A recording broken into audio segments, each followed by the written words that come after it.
বাংলাদেশে একটি দল ক্ষমতায় যাওয়ার জন্য অস্থির হয়ে গেছে।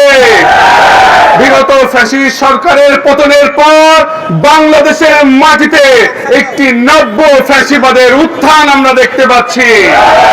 রাকসু, ডাকসু, চাকসু, জাকসুতে ছাত্র শিবিরের বিজয়ের পর ছাত্র শিবিরের প্রতি বাংলাদেশের সাধারণ ছাত্র জনতার যে গণজোয়ার তা তাদের সহ্য হচ্ছে না।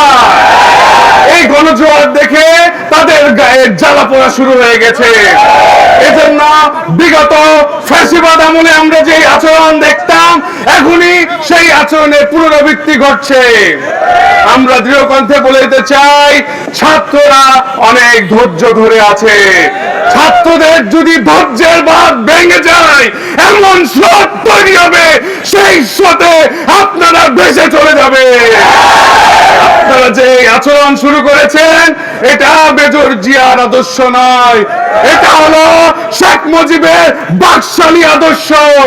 আপনারা যেটা শুরু করেছেন এটা বেগম খালেদা জিয়ার চরিত্র নয়, এটি হলো ফ্যাসিস্ট খুনি শেখ হাসিনার চরিত্র। প্রিয় বিএনপির ভাইরা, আপনাদেরকে আমরা আমন্ত্রণ জানাতে চাই, আপনাদের সন্তানদের ছাত্র শিবিরে কোরআন শিক্ষা কার্যক্রমে আপনারা যুক্ত করুন। যদি না পারেন আপনারা নিজেই কোরআন শিক্ষার প্রোগ্রাম চালু করুন। যদি না করতে পারেন এমনও হতে পারে আপনাদেরকে আপনাদেরই সন্তানরা ঘর থেকে বের করে দিবে, যেভাবে আপনারা কোরআনের কর্মীদের মসজিদ থেকে বের করে দিয়েছে। বিএনপির সকল নেতা কর্মীদের আহ্বান জানাতে চাই, আগে নিজেদের দল সামলান।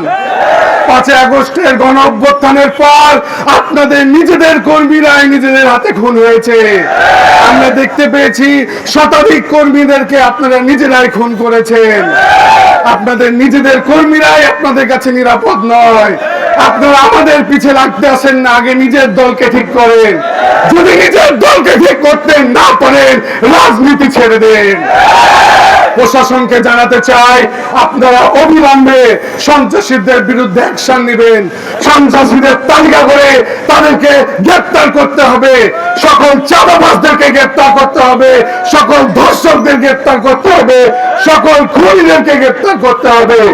যদি প্রশাসন আপনারা চাঁদাবাজদেরকে না ধরতে পারেন, এই কোরআনের কর্মীদের যারা আক্রমণ করেছে তাদেরকে যদি না ধরতে পারেন, বাংলাদেশ ইসলামী ছাত্র শিবির সকল ছাত্র জনতাকে একসঙ্গে নিয়ে তাদের বিরুদ্ধে দুর্বার প্রতিরোধ করে তুলবে।